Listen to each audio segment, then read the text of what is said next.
نحمده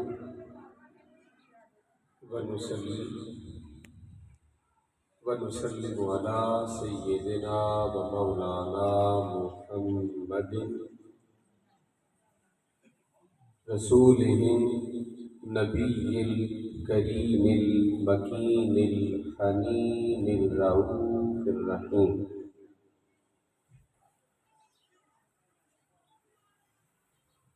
أما بعد فأعوذ بالله من الشيطان الرجيم. بسم الله الرحمن الرحيم. واصبر نفسك مع الذين يدعون ربهم بالغداة والعشي. صدق الله مولانا العظيم.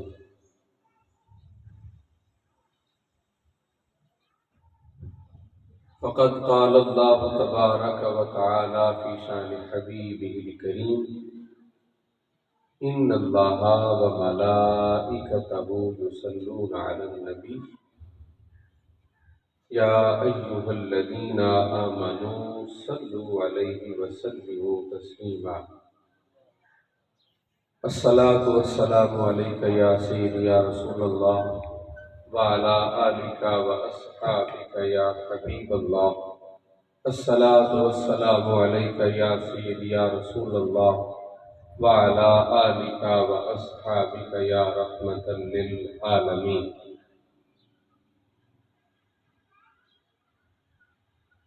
عالی قدر عزت مآب آفتاب ولایت ماہتاب شریعت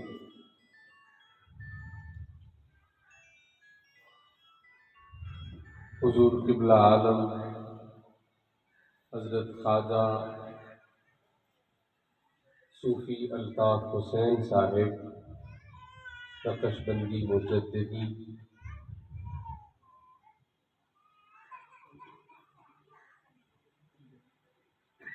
خلفائے کرام، معزز حاضرین و سامعین، یاران طریقت، آج کی یہ محفل شکرانہ کے طور پر محترم و مکرم جناب ڈاکٹر یاسر صاحب نے نیا گھر بنانے پر اللہ سبحانہ و تعالیٰ کے حضور ہدیہ تشکر بجا لانے کے لیے منعقد کی ہے۔ اللہ کریم کے حضور دعا ہے کہ اللہ کریم ان کے گھر کو قیامت تک آباد فرمائے، اس کے مکینوں کو آباد فرمائے، اور اللہ تعالیٰ ان پر اپنی بے شمار رحمتیں، برکتیں اور سلامتیاں نازل فرمائے۔ اللہ کریم انہیں اور ان کے گھر کو حاسدوں کے حسد سے، نحوست سے، جادو ٹونے سے، سحر و اسیب سے، بندش و رکاوٹ سے محفوظ اور مامون فرمائے۔ یاسر صاحب نے نیا گھر بنایا ہے، اور نئے گھر بنانے پر آخر انہوں نے محفل کا انعقاد کیوں کیا؟ اس محفل سے کیا حاصل ہوگا؟ کیا فائدہ ہے؟ ہم جو سارے یہاں آئے ہوئے ہیں، ہمیں کیا حاصل ہوگا اس محفل سے؟ حدیث شریف میں ہے کہ اللہ سبحانہ و تعالیٰ کے کچھ نورانی ملائکہ ہیں جو زمین پر نور کے دفتر رجسٹر لے کر اترتے ہیں اور روئے زمین پر پھیل جاتے ہیں، اور پھر وہ ہر گھر اور ہر مجلس کو دیکھتے ہیں، اور کوئی ایسی جگہ جہاں پر لوگ جمع ہو کر اللہ اور اس کے رسول کا ذکر کر رہے ہوتے ہیں، وہاں پر وہ فرشتے ٹھہر جاتے ہیں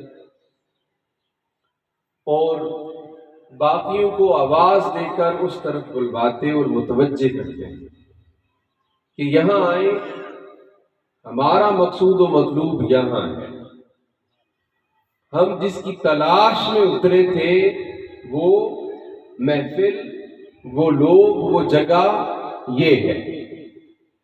لہذا ملائکہ وہاں پر جمع ہو جاتے ہیں،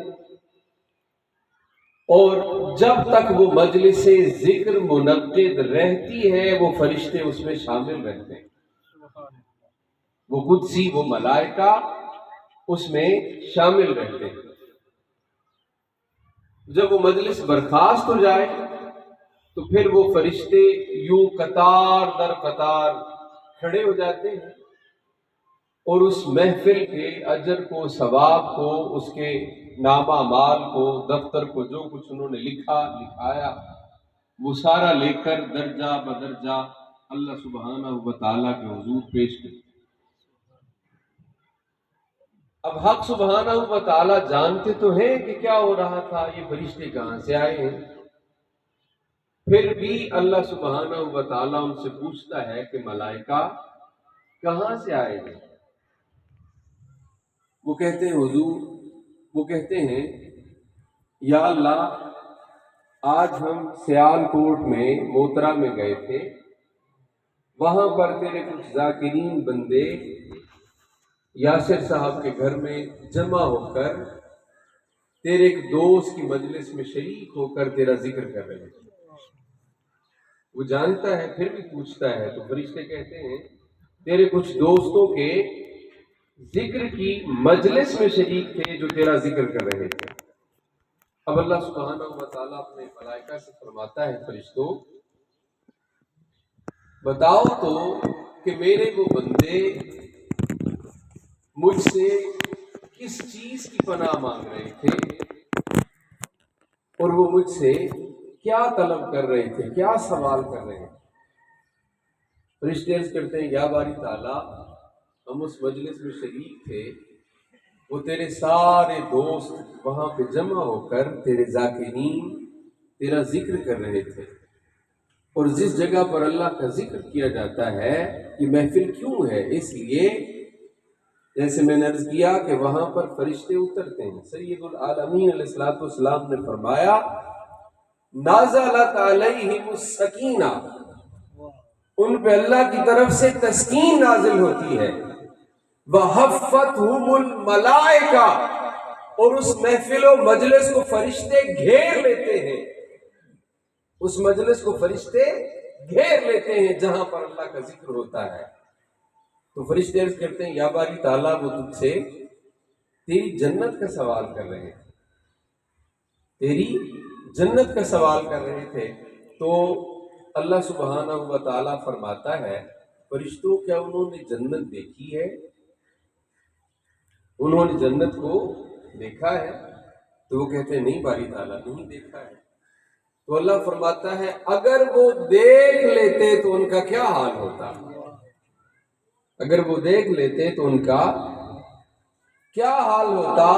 تو وہ عرض کرتے ہیں یا اللہ، ان کا شوق اور اس کی طلب اور زیادہ بڑھ جاتی، اس میں اور زیادہ شدت آ جاتی۔ تو اللہ فرماتا ہے پھر تم گواہ ہو جاؤ کہ جو وہ مانگ رہے تھے میں نے انہیں عطا فرما دیا، میں نے انہیں وہ ان کا سوال جو وہ مانگ رہے تھے وہ عطا کر دیا ہے۔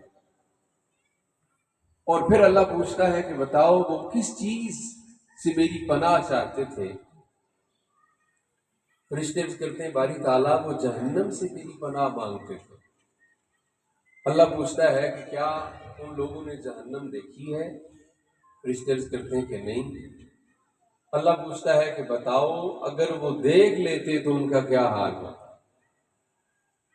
ملائکہ عرض کرتے ہیں کہ یا اللہ، اگر وہ دیکھ لیتے تو ان پر تیرا خوف اور خشیت اور زیادہ بڑھ جاتی، وہ اور زیادہ شدت سے جہنم سے تیری پناہ مانگتے اور تجھ سے طلب کرتے، یہ اور زیادہ بڑھ جاتا۔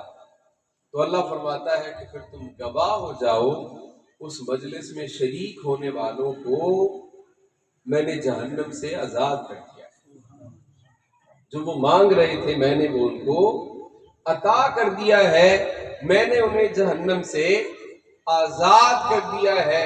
اب فرشتے کہتے ہیں یا اللہ وہ لوگ تو تیرے ذکر میں آئے تھے لیکن وہ نیتاً ارادتاً آئے تھے، لیکن ان میں ایک ایسا آدمی بھی شریک تھا جو تیرا ذکر کرنے کے لیے آیا نہیں تھا، تیرے ان ذاکرین کی مجلس میں شریک ہونے کی نیت اور ارادے سے آیا نہیں تھا، بلکہ وہ تو یوں چلتے چلتے سرے راہ اس نے دیکھا تو رک گیا تھوڑی دیر کے لیے، وہ ان کے ساتھ کچھ دیر ٹھہر گیا، رک گیا تھا، تو اب کیا اس کے لیے بھی یہ انعام ہے؟ تو اللہ فرماتا ہے کہ ہاں فرشتوں، تم اس بات پر بھی شاہد ہو جاؤ کہ وہ بندہ جو میرے ذکر کی مجلس میں شریک ہونے کی نیت اور ارادے سے تو نہ آیا تھا مگر میرے ذاکرین کی مجلس میں شریک ہو گیا، میں نے یہ اس کو بھی عطا کر دیا ہے، یعنی اسے بھی جنت عطا کر دی ہے اور اس کو بھی جہنم سے آزاد کر دیا ہے۔ تو یہ اس مجلس کی برکت ہے کہ اس میں شریک ہونے والے لوگوں پر اللہ تعالیٰ کی عنایت ہوتی ہے، اس کی نوازش ہوتی ہے، اور اس مجلس میں شریک ہونے والا، صالحین کی مجلس میں شریک ہونے والا شخص وہ کبھی بدبخت اور شقی نہیں رہتا ہے، اگر آئے تو اس کی شقاوت سعادت سے بدل جاتی ہے، اس کی بدبختی خوش بختی سے بدل جاتی ہے۔ اس مجلس میں شریک ہونے، اس محفل میں شریک ہونے کا اس قدر فائدہ ہے۔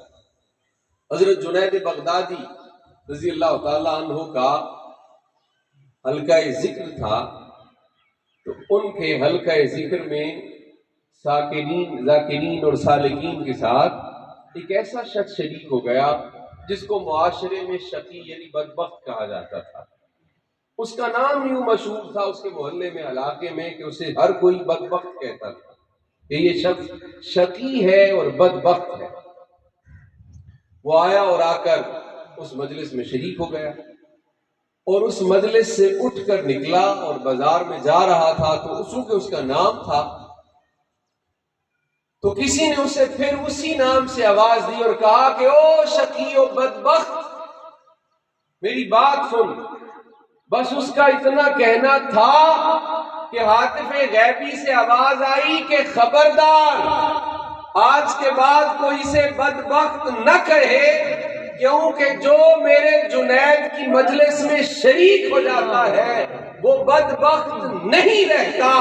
یہی تو وہ مجلس ہے جہاں پہ اگر کوئی بدبخت آئے تو سعادت مند بن جاتا ہے، اور اگر کوئی شقی آئے تو اس کی شقاوت کو سعادت سے بدل دیا جاتا ہے۔ لہذا خبردار، آج کے بعد کوئی اسے بدبخت اور شقی نہ کہے، کیونکہ یہ میرے جنید کی مجلس سے آیا ہے۔ تو عزیزان گرامی قدر، یہ جو محفل ہے، مجلس ذکر ہے، اس کی بے پناہ برکتیں ہیں، اور آپ اپنی محنت سے، یہ سالکین کے لیے عرض کر رہا ہوں، آپ اپنی محنت سے، مشقت سے، ریاضت سے، عبادت سے وہ روحانیت نہیں پا سکتے ہیں جو صرف شیخ کی مجلس سے حاصل ہوتی ہے، جو اس کی مجلس سے حاصل ہوتی ہے۔ یہی وجہ تھی کہ مولا روم نے فرمایا ہے، یک زمانہ صحبت با اولیاء، بہتر از 100 سالہ طاعت بیریا۔ ایک لمحے کی مجلس و صحبت ایک صالح آدمی کے ساتھ اختیار کرنا، یہ 100 سال کی ریاکاری سے، پاکیزہ عبادت سے بہتر و افضل ہے، اس سے زیادہ بہتر اور افضل ہے۔ حضرت میاں محمد بخش رحمۃ اللہ علیہ نے بھی تو اسی لیے فرمایا ہے کہ صحبت مجلس پیر میرے دی، یارو بہتر نفل نمازوں۔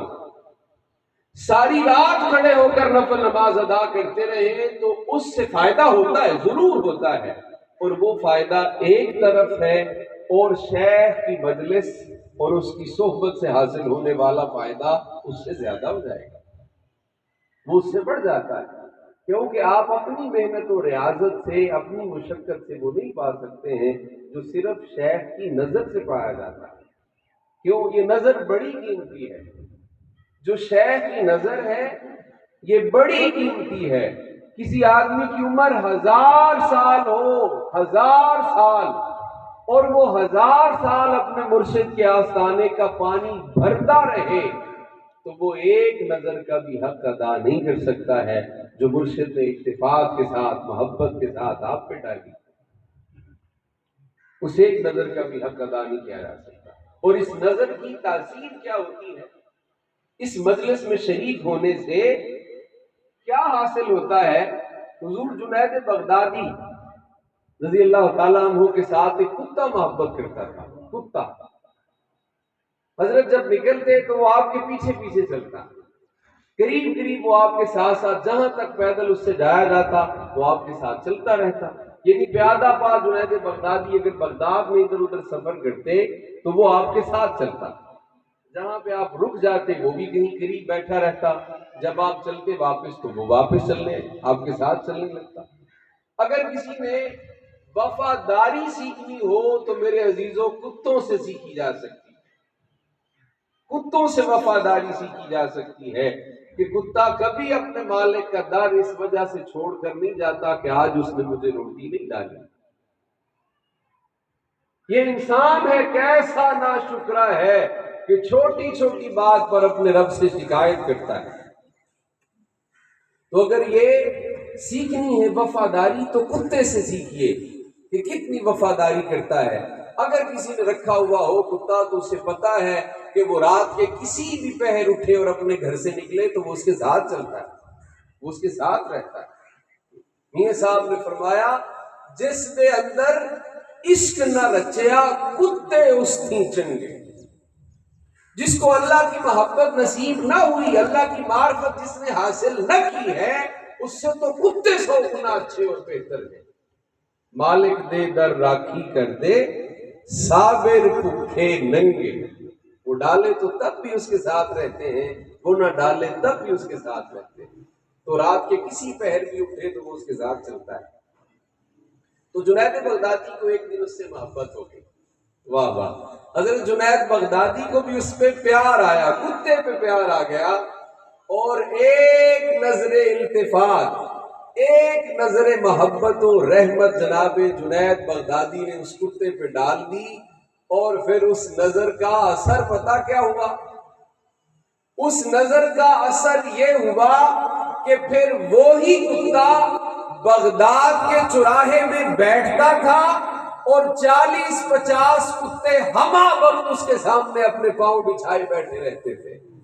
ہمہ وقت اس کتے کی طرف وہ متوجہ رہتے تھے. صرف ایک نظر کا اثر تھا جو جناب جنید بغدادی نے اس کتے پہ ڈالی. تو کتے پہ اگر شیخ نظر ڈال دے محبت سے تو اس کا یہ اثر ہوتا ہے.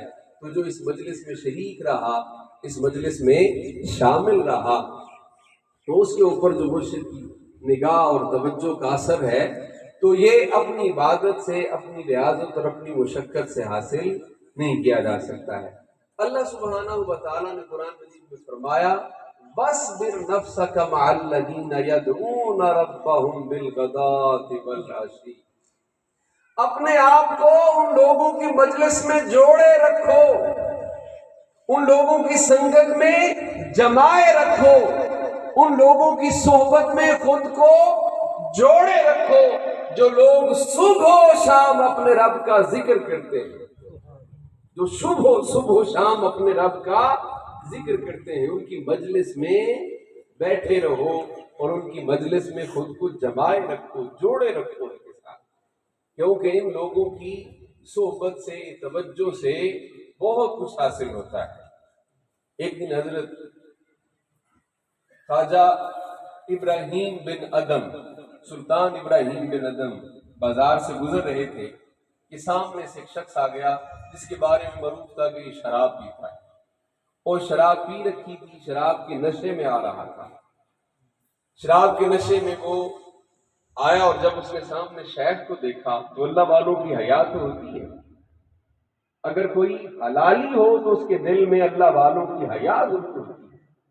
تو اس نے دیکھا اور کہا کہ شیخ سامنے سے آتے ہیں تو میں نے تو شراب پی رکھی ہے، اگر پکڑا گیا تو بڑی بے عزتی ہوگی.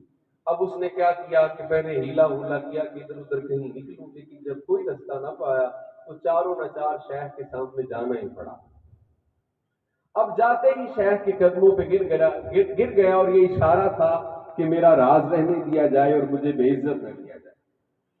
شیخ نے اس کا راز رکھا، اس کے لیے شفقت کی، دعا کی۔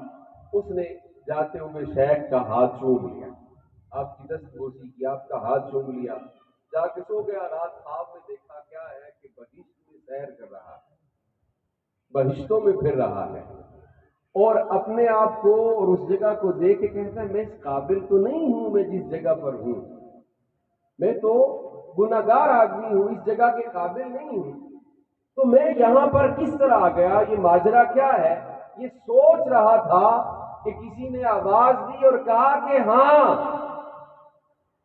ابراہیم بن ادم کا ہاتھ چومنے سے پہلے تو ایسا ہی تھا جیسا تو سوچ رہا ہے، لیکن میرے ایک مقبول دوست کا ہاتھ چوم لینے کی برکت یہ ہے کہ میں نے تیرے سارے گناہ معاف کر دیے ہیں اور تجھے اس مقام پہ پہنچا دیا ہے جسے تو اپنی آنکھوں سے دیکھ رہا ہے، اپنی آنکھوں سے جسے تو دیکھ رہا ہے۔